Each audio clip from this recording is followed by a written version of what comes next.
Kain ka na. Ate, dahan-dahan ka lang kumain. Baka mambulunan ka.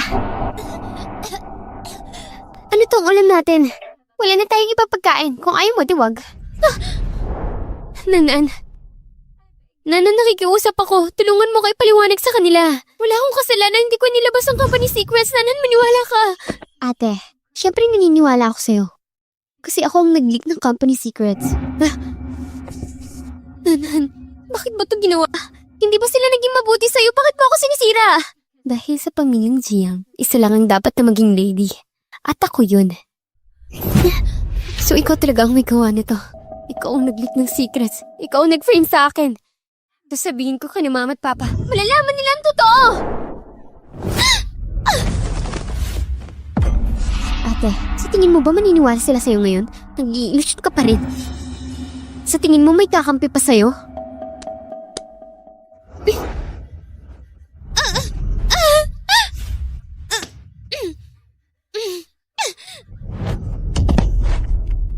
Ano problema? Nanan, Kuya, okay lang ako. Pinipilit ko lang si ate na kumain. Pero parang nagalit siya sa akin. Hindi. Hindi totoo yan. Siya ang may kasalanan. Siya ang nag-leak ng company secrets tapos sinisisi niya ako. Hanggang ngayon, may gana ka pang magsinungaling? Ma, pati ikaw din naniniwala sa akin? Nagkamali ka. Hindi ka nga nagsisisi. Naalala ka lang naman ng kapatid mo. Kasi hindi ka pa kumakain. Pero ang kapal na mukha mo. Paano kita naging anak? Ma, pa, kuya. Huwag niyo sisihin si ate. Hindi naman ako tunay na anak. Sa loob ng bahay, ako ang nakikinabang sa lahat ng hindi natanggap ni ate. Mahal na mahal ako ni kuya. Kung may sama na loob si ate, may iintindihan ko naman. Nanan. Hindi. Hindi ko ginawa yun. Seryoso, hindi ako. Wala akong kasalanan. pero kitang-kita ang ebidensya. Paano mo ipapaliwanag yan? Hindi ako yun. Hindi ko ginawa. Ang tagal mo nang bumalik sa pamilyang to, pero hindi mo nila natutulang magbago. Magnanakaw, mananakit, magsinungaling, salat na lang. Hanggang kailan mo guguluhin ang pamilyang to? Kailan ka titigil? Hindi ako. Siya ang may kasalanan. Sinetad niya ako. Na magkaroon ng anak na katulad mo, kahihiyan sa pamilya namin. Hindi ka bahagi ng pamilya namin. Simula ngayon, wala ka ng connection sa pamilyang to. Walang iya ka. Lumayas ka na rito! Palayasin niyo siya. Hindi siya karapat-dapat manatili rito. Tanga. Oo nga. Hindi ako nararapat dito. Hindi na sana ako bumalik. Ayokong guluhin ang pamilya niyo. Masaya kayo. Buong-buo ang buhay niyo.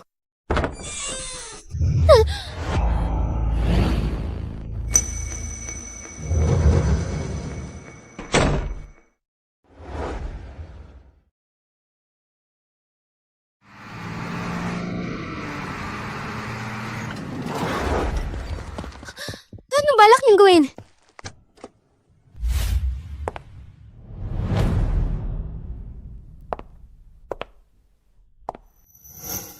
Jiang Xiaoman, akala mo ba papayagan kitang basta nalang umalis sa bahay na yan? Ano ba gusto mo? Wala naman. Gusto ko lang siguraduhin na hindi ka na muling babalik. Huwag kayong lalapit!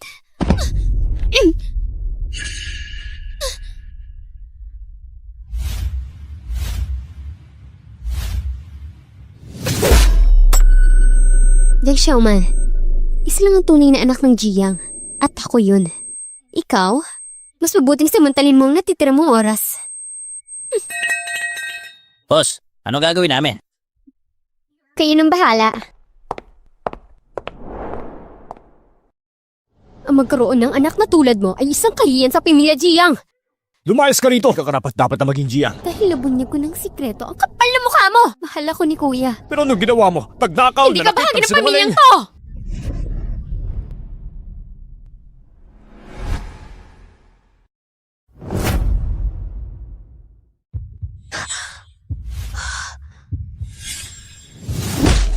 Akala ko pinatay na ako ni Jiang Nan.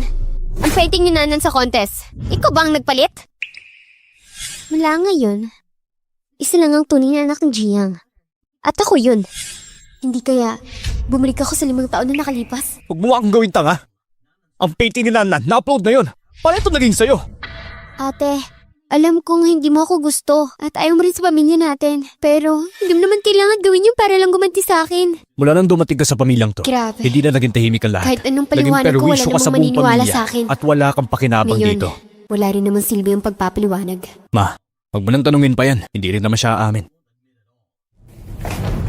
Tama. Ako nga ang may gawa. Ako nga ang may gawa. Kita mo? Sabi ko. Ano? Sabi ko ako may gawa.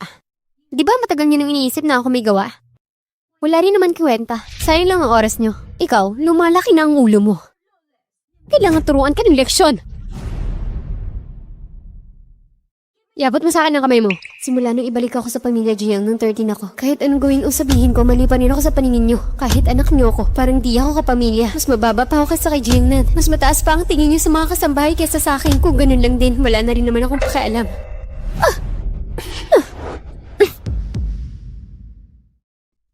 Simula ngayon, kukulong kita rito. Pag natutunan mo na magpakumbaba, tumingin ng tawad sa kapatid mo, saka ka lang lalabas. Kung hindi, mananatili kang nakakulong. Ngayong araw, papatayin ko na yung inggit mo. Ma, kamali lang si ate. Hindi niya naman sinasadya. At saka, hindi naman ganun kabigat ang kasalanan niya. Huwag niyo na siyang parusahan. Nanan, sa ganitong klaseng tao, hindi tayo dapat maging mabait. Paligsahan lang ito ngayon. Pero sa susunod, sa tingin ko nga masyado pang magaan ang parusa eh. Mabuti na lang mabait si Nanan. Dali, magpasalamat ka sa kapatid mo. Salamat. Salamat. Salamat saan? Sa lahat ng mabuti pagtrato niya sa akin? O salamat dahil mula nung bumalik ako sa pamilyang to, lagi niya na akong inaapi at sinasaktan. Yang Xiaoman, ganyan ka ba magsalita sa nanay mo? So paano ako magsasalita? Tinuturing niya ako na parang aso? Dapat ba magmakaawa ko? Ano? Sasaktan mo rin ako? Makinig kayo. Sawang-sawa na ako. Simula ngayon, tul na ang ugnayan ko sa inyo. Wala na kayo sa akin. Wala na akong koneksyon sa pamilyang to. Ma!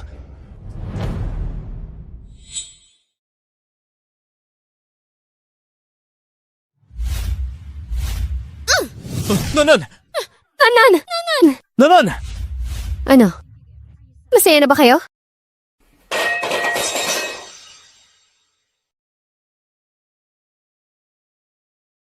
Miss, okay na ba tong kwarto?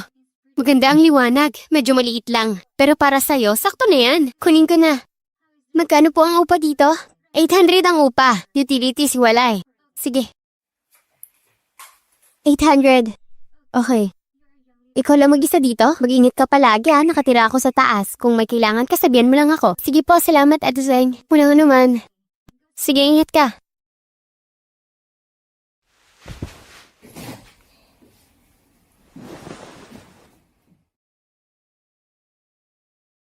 Pamilya Jiang, hindi ko kayo makakalimutan lahat ng mga ginawa niyo sa akin.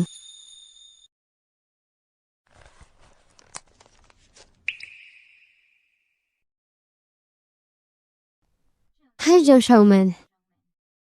Ikaw ang tunay na anak, bakit ganito ang buhay mo ngayon? Lahat na lang ng tao, sinubukan mong pakisamahan. Pero sa dulo, ano pang napala mo? Pero buti na lang. Nagsipag ako at nag-ipon. May naipon akong 20,000. Ngayon binigyan ako ng pagkakataon na magsimulang muli. Sa pagkakataong ito, mamumuhay ako ng para sa sarili ko. Doc, ano pong lagay niya? Pakicheck niyo po na mabuti. Wala naman pong malalang pinsala. Mild concussion lang. Kailangan lang magpahinga ng ilang araw. Salamat po. Nanan, paano mo nasabing okay lang siya? Mula sa pagkabata, hindi pa siya nakaranas ng ganitong sugat. Oo nga ma. Si Jiang Xiaoman, sobrang sama niya. Saan na siya ngayon? Ewan ko. Pero mas mabuti pang huwag na siyang bumalik kailanman. Dahil pag nakita ko siya, siguradong magsisisi siya. Emergency alert. 8.5 na magnitude na bagyo. Ang tatama sa lungsod na to. Ngayon pa talaga si Tubakas. Nakaka-stress ka talaga.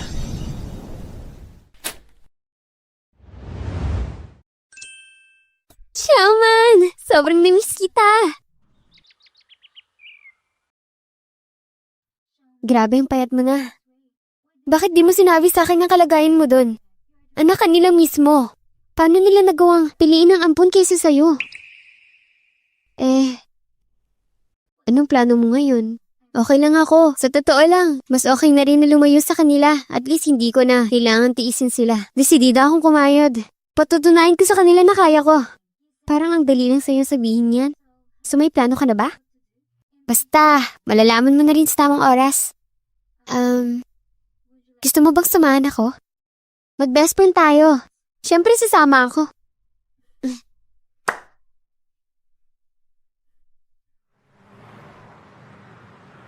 Nanan, subukan mo to. Kaya ayoko diet Naku, ako. masarap to. Kainin mo na kasi. Ayoko, sigurado ka? ikaw na lang. May number ka ba ni Xiaoman? Kuya, mo siya hinahanap. Pabayaan mo na siya. Alam mo yung ginagawa niyang yan, nagpapapansin lang yan. Drama lang yan. Hayaan mo na siya mangarap. Jishuan, punto ang kapatid mo. Simula nang dumating si Xiaoman dito, wala na siyang ginawa kundi problema. Ngayon pa, kailangan niyang matuto ng leksyon. Kung hindi siya hihingi ng tawad kay Nanan, hindi siya makakapasok kahit isang hakbang sa pamilya natin. Pa, Ma, huwag kayong mag-alala. Sigurado magiging okay si ate. Napadalos-dalos lang siya. Bibigyan natin siya ng konting oras, babalik din siya. Kung mabait lang siya sana katulad mo, hindi sana natin minoproblema to. O ito, karne pa.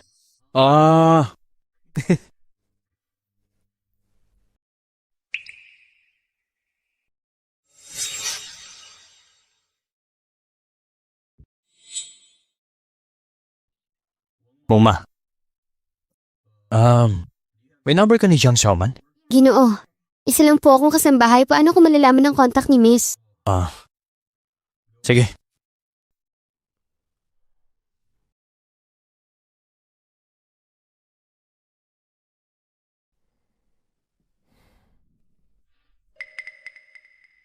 Mama, tinanong mo ba sa labahan ng mga damit niya?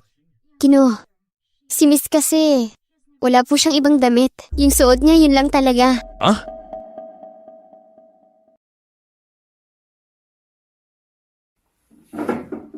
Nakauwi ba siya? Nawala yung mga alahas niya. Ginoo, hindi rin po siya bumili ng kahit anong alahas. Posible. Last year niregaluhan ko siya ng isang kwinta sa birthday niya. So kinuha niya yun. Kaya palang lakas ng loob niyang umalis sa bahay. Pero nung gabing yun, kinuha lahat ni Miss Nana na lahat ng alahas dahil sa kwintas na yun, umiyak siya ng buong gabi. Sinabi mo? Sana ngayong bagong taon, sa pamilya namin, sana manatiling malusog sina Papa at Mama at lahat. Syempre, happy birthday sa akin. Regalo mo. Salamat, Kuya.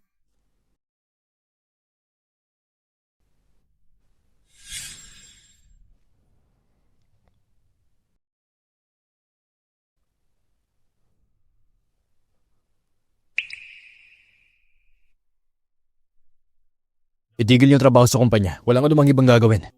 Hanapin si Jiang Xiaoman. Xiaoman, bakit mo ako dinala dito? Bibili ka ng antik? Hala, sa konting pera natin, itasa nga, di natin ma-afford. Maghahanap ako ng hidden treasure. Baka may mahanap tayong maganda. Dito na. Tingin-tingin lang.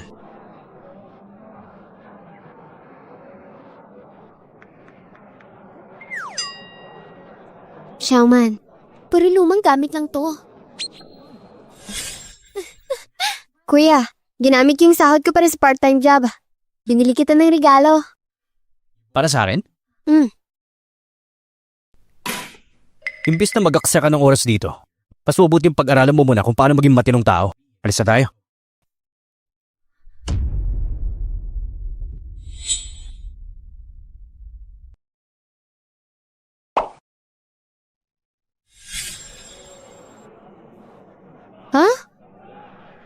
Xiaoman, huwag mo maliitin yung mga lumang gamit na to. Minsan yung mga ordinaryong lumang bagay hindi mo alam. Baka sobrang mahalaga pala.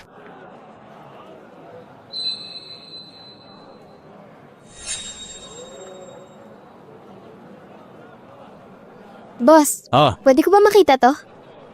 Sige. Ito. Ano to?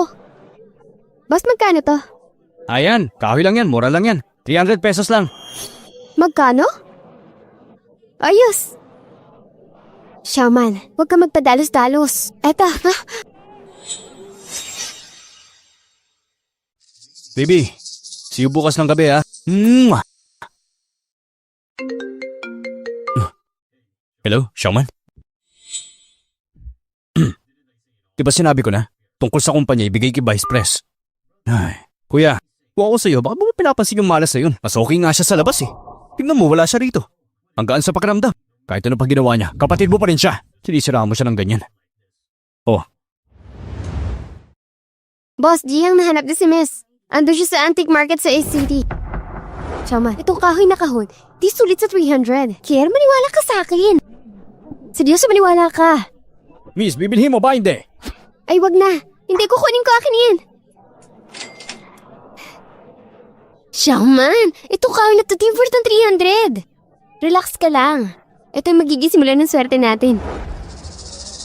Kuya, ba't tayo dito sa lugar na to? Naputikan pa yung sapatos ko! Maniwala ka sa akin. Showman! Sobrang malas. Kahit anong gawin, di talaga magbabago. Boss, padaan naman. Showman, saan ka ba pupunta? Hindi ka nagre-reply sa akin. Grabe, sobrang nag-aalala kami. Ano pa bang hindi malinaw? Sinabi ko naman dati. Sa Jiang family, wala na akong connection. Kaya kung saan man ako pumunta, wala kayong karapatang makialam. Jack Showman, huwag ka namang matigas ang ulo mo. Yung ginagawa mong pananakit kinanon noon, hindi pa tayo tapos sa usapang yun. Binaba na nga namin ng pride para puntahan ka. Mas mabuti sumama ka na lang. Shaman, alam kong hindi ka okay. Pero umuwi ka na muna. Linawin mo sa kanilang lahat. Pagkatapos humingi ka ng tawad, sigurado akong patatawarin ka niya. Sa uli, pamilya pa rin tayo, hindi ba? Ha? Hindi mo kailangan pahirapan ang sarili mo. Wala ka ng pera ngayon, di ba? Ginoong Jiang, mali ka. Wala akong tahanan. Yung pinakamahirap na panahon ng buhay ko. Dahil yun sa pamilya niyo. At isa pa, sino nagsabing wala akong pera? Showman, alam kong galit ka, pero makinig ka naman. Ah, bakit kailangan pong umabot sa ganito? Ano? Dati, hindi niyo siya hinanap. Ngayon biglang concerned kayo? Sino ka ba para makialam ha? Tsaka, ang mga kaibigan ko, hindi mo sila pwedeng husgahan. Wala kang karapatang husga ng buhay ko. Hindi ako babalik sa inyo. Kalimutan niyo na yan. At huwag niyo akong alalahanin tungkol sa pera. Yang Showman, ang solusyon mo sa problema, hindi naman siguro yung paghanap ng rare item sa antique market. Yung lumang kahon mo na yan, talagang inaasahan mong may halaga yan? Sa kahon mo na yan, ang ibibigay ko lang, 100. Ikaw, huwag mo siyang pansinin. Alam kong galit ka ngayon, pero hindi naman pwede na sirahin mo ang sarili mo ng ganito. Alam mong problema, pwede pag-usapan yan. Jiang Jingshuan, tayong dalawa wala nang connection. Masaya na ako ngayon. Hindi ko na kailangan ng mapeging concern niyo. Jiang Showman, huwag kang bastos. Pinalayas ka lang ng pamilya. Akala mo kung sino ka na? Para ka senyorita. Jiang Shen, huwag mo siyang pakinggan. Ikaw pa rin ang panganay ng pamilyang Jiang. Tama na, Jiang Jingshuan. Tigilan mo ng drama mo. Nandidiri lang ako sa inyo. Tara na. No, Shaman! Kuya, huwag mo nang ipilit yan. Kita mo naman, di ba? Ayaw niyang may connection sa atin. Huwag ka nang pumilit.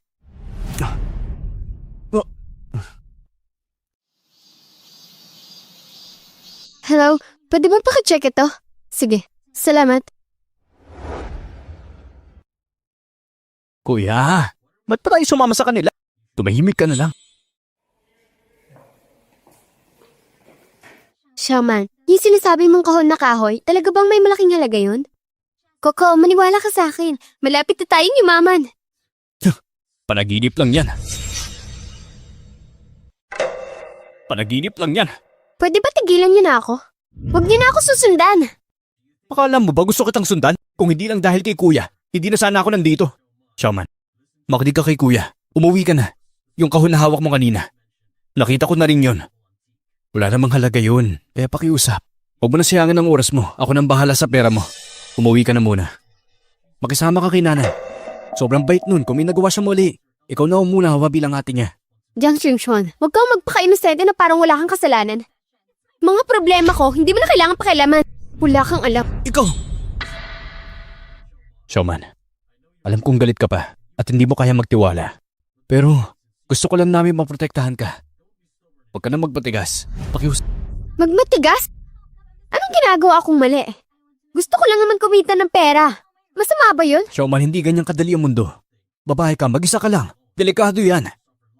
Kung maloko man ako, wala kayong pakialam. Kuya, mukhang si Showman. Nangangarap yumaman ng biglaan dahil sa luma niyang kahon. Huwag mo na siyang pansinin. Pag nalaman niyang naloko lang siya, babalik din siya para humingi ng tulong. Sira ba yung kahon? Hintayin na lang natin ang resulta. Malalaman din natin. Napaka-misteryoso. Tignan natin ha. Kung anong gimmick yung meron ka dyan. Kuya, manood ka na lang. Kapag nalaman niya na peke lang ang resulta, babalik din niya, iiyak at magmamakaawa. Diba? Tumahimik ka na lang. Yan na ba ang resulta? Sabihin mo sa kanya. Basura lang yan. Sino bang nakakita niyan? Grabe, napakalaga pala niyan. Ano? Totoo yan? Miss, based sa aming pagsusuri, ang kahong dinala ninyo gamit ng Emperor Bumo. Ano? Napaka-perpekto ng kondisyon. Sa ngayon, isa ito sa pinakamahalagang antik na nakita namin. Salamat. Xiao, grabe. Toong kahon na to. Ang yaman na natin. Yaman na natin! Hindi pwede. Sigurado ba kayong tama tong resulta? Sir, ang center namin, ang pinaka-advanced na tech, ang pinakamahusay na expert, hindi pwedeng magkamali ito. Accurate ang mga resulta.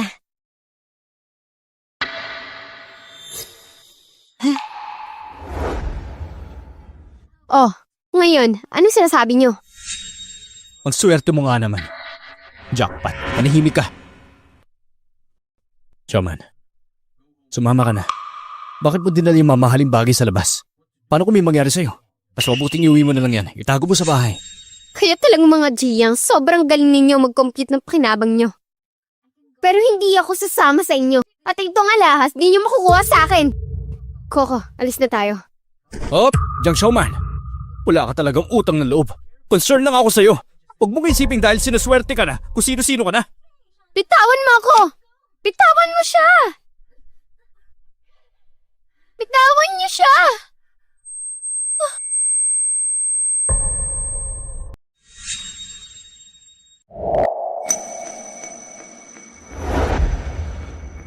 Shaman! Shaman! Shaman! Shaman! Tumawag ka ng ambulansya!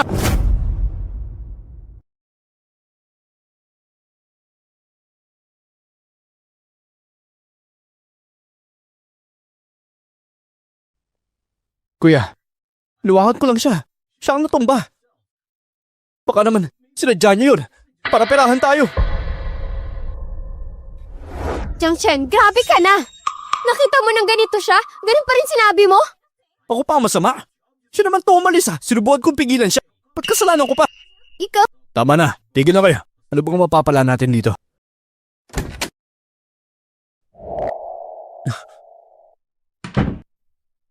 Doc, Sino ka mag-anak ng pasyente? ako pong kuya niya. Kamusta na siya? Wala namang serious problem. Hypoglycemia lang.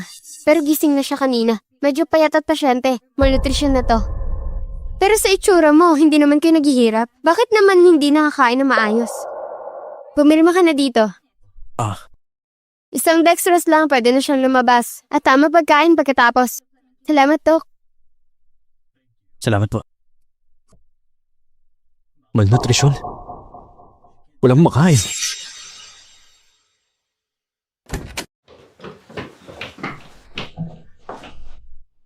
Shaman, kumusta ka? May masakit ba sa'yo? Ayos lang, sobrang pagod lang talaga. Paano mo nasabing okay lang? Kasalanan ko to, dapat mas maaga pala ako. Huwag mong sisihin ang sarili mo. Ako naman ang naging pabaya. Hindi ko rin napansin yung lagay ko. Salamat rin sa'yo. Dinala mo ako sa ospital. Showman, kung alam ko nagkulang ako noon, hindi kita mahalaga na maayos. Pero pamilya na rin tayo. Dugot laman tayo. Umuwi ka na ha? Pamilya? Dugot laman? Pero nitong mga taon, itinuring niyo akong pamilya? Di mo nasabi yan. Siyempre, kuya. Huwag mo nang pakiusapan yan. Mataas ang lipad niyan. Jackpot siya ngayon eh. Kaya sino tayo sa kanya? Tumimik ka! Showman, ikaw ang kapatid ko na babae. Sa nakalipas sa taon, napakarami mong pinagdaanan. Hindi ko hayaan masahing lahat. Ayusin ko to. Umuwi na tayo. Simula nung bumalik ako sa bahay, lahat ng masasarap na pagkain ay pag-aari ni Jiang Nanye. Para akong estranghero na inabandonan ninyo. Pinutol ko na ang ugnayan natin. Ngayon mo lang malala na may kapatid kang babae. Hindi ba't nakakatawa? Wala na akong tahanan. Showman, Jiang Shanshan. Kailangan niya na magpahinga. Pakiusap, umalis na kayo. kaya magpahinga ka na maayos.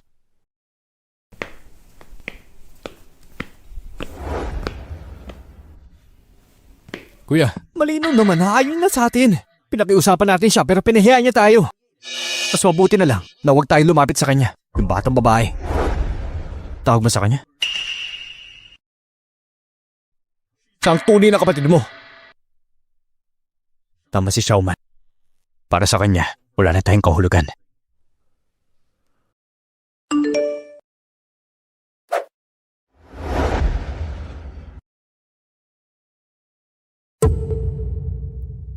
Shaman, may 3 milyon ka na! Pero isipin mo, umpisa pa lang to. Siguradong yayaman na ako.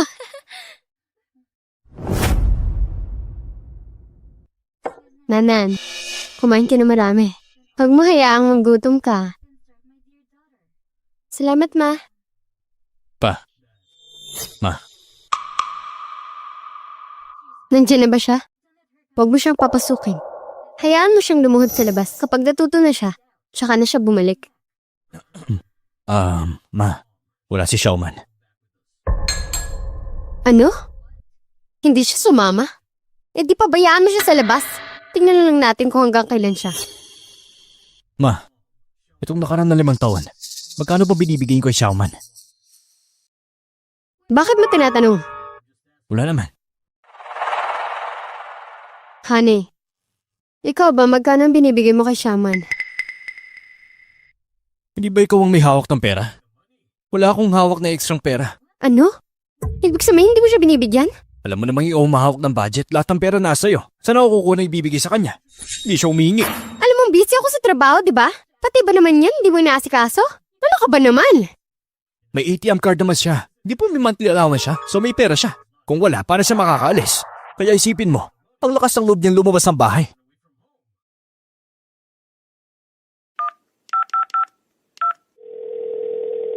Hello? Shaoli. Magkano nga uli ang binibigay mo sa mga bata? 100K? Eh si Shaman. Ano? 300 lang? Ano? 300 lang?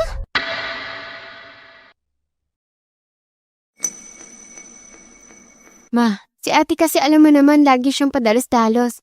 300 pesos lang para matuto lang siya ng leksyon. Huwag mo nang dibdibin. Tsaka, 5 taon na rin naman, nakayanan niya naman, di ba? 300? Mas mura pa yan kaysa sa pang-down ng sneakers ko. Nanan, alam mo ba kung gaano kababa ang 300 pesos? Itong gamit sa hapag, mas mahal pa dyan. Ma, kaninang umaga, si Xiaoman nagpadala ng 18,000 sa account ko. Lahat ng allowance na binigay natin sa kanya sa loob ng 5 taon. Pleto.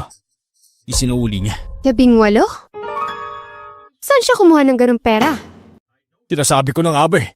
Itong batang to, siguradong may nanako na naman yan. Dapat pala noon palang hindi na natin siya pinauwi. Puno-puno ng bisyo. Pa, mali iniisip nyo. Galing sa kanya ang perang yun. Ilang araw nang nakalipas, nakita namin siya sa antique market. Pagkatapos, kumita siya ng 3 million. Eh yung puhunan niya dyan, di ba galing pa rin sa pamilya natin? Ma, simula nang bumalik si Xiaoman, 5 taon na. Kailan ba kayo nag-aalala sa kanya? Ngayon ko lang nalaman. Matagal na pala siya nag-working student. Kuya, ang pamilya natin, hindi basta-basta may pangalan tayo sa lipunan. Si ate, imbis na mamuhay ng komportable, pinili pa magtrabaho. Ano na lang iisipin ng iba sa pamilya natin? Tama si Nanan, nakakaya para sa pamilya natin. Buti na lang pinalayas na siya. Mas mabuti na huwag na siyang bumalik. Kailanman! Pa, ma, tanungin niyo nga ang mga sarili ninyo. Simula nang dumating si Xiaoman dito sa bahay, 5 taon na. Tignan niyo na maayos. Kailan kayo pumasok sa kwarto niya? Para saan pa? Ang dumi doon. Amoy kulila ng buong kwarto. Halika, tignan niyo. Tignan natin kung paano siya nabuhay sa loob ng 5 taon.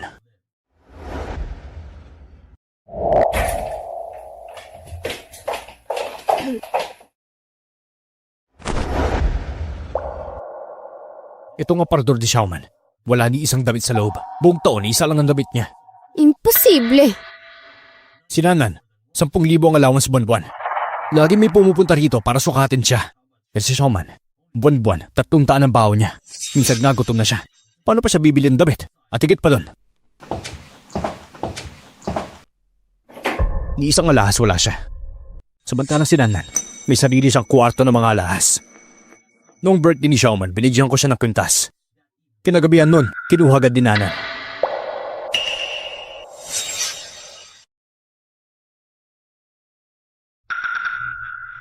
Yung kwintas na yun, paano ko malalaman na regalo yun ni Kuya?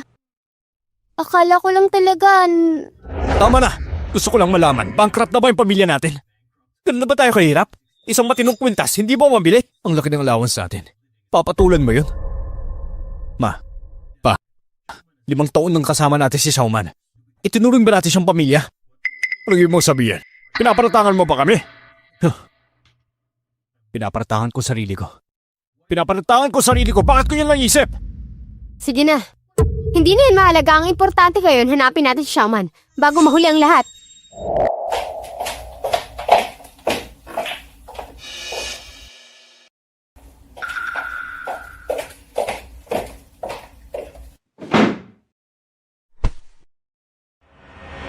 Simula nung bumalik ako, lahat ng masarap at maganda para lang kay Jiang Nani. Parang di niyo ako pamilya. Oh, wala. Tapos ngayon gusto kong putulin ang ugnayan natin. Bigla niyo akong naalala bilang kapatid? Nakakatawa kayo.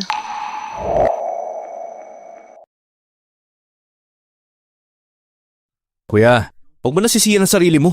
Hindi naman kasalanan to eh. Kasalanan ko. Hindi ko siya naprotektahan. Hindi ko nagampanan ang pagiging kuya ko. Pero bakit? Bakit di ba lang siya nagsabi sa atin? Sabihin mo nga. Ang totoo niyan, ilan pang sakit at hirap ang kailangan niyang pagdaan bago natin siya paniwalaan.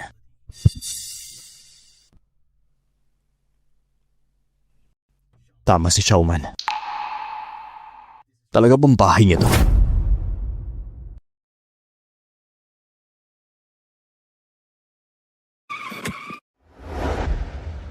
Xiaoman, 3 ikot na tayo dito.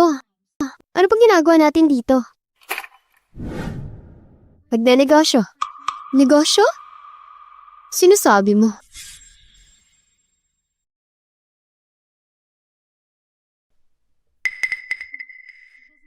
Ayan na.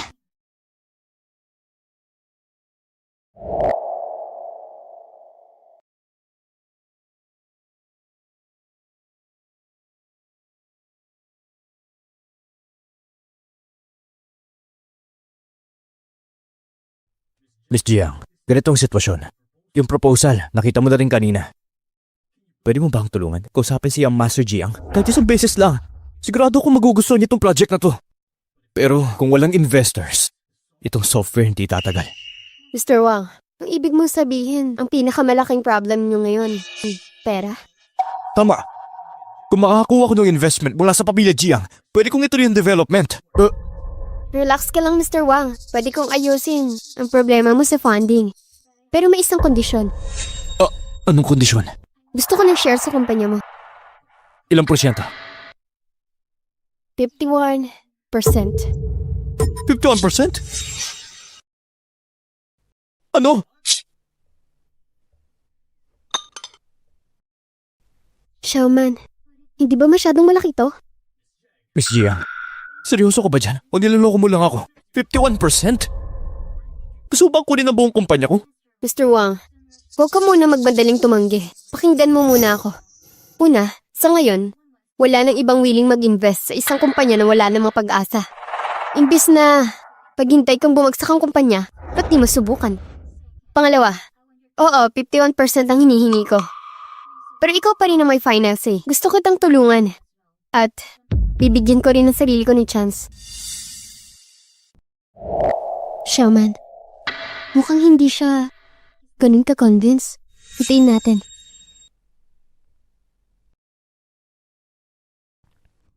Miss Jiang, naiintindihan ko lahat ng sinabi mo. Aminin ko. Malamang ikaw na lang talaga ang willing tumulong sa akin. Pero 51%? Ito, para sa akin, masyadong risky to. Mr. Wang, dapat mong tandaan, risk and opportunity, lagi siya magkasama. Ang kulang lang sa'yo ngayon, hindi lang pera. Kailangan mo rin ng connections. At kaya kong ibigay yun, kung papayag ka. Lahat ng problema mo, ako ang bahala. Ano bang may tutulong mo? Hindi mo pa nga nagagamit yung software ko eh.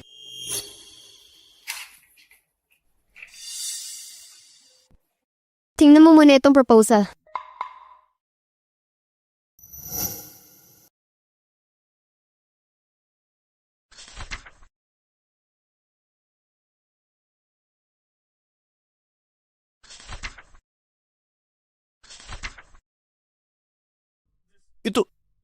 Ikaw ang gumawa nito? Ikaw ang gumawa nito? Oo, akin yan. Ngayon kasi ang bilis ng buhay ng mga tao, lahat nagmamadali. Marami dyan, tinatamad lumabas para kumain. Ngayon isipin mo, kung may isang app na pwedeng gamitin sa phone at magdi-deliver ng mainit na pagkain, diretso sa kanila, sa tingin ko, itong app na to, sikat na sikat ito sa market.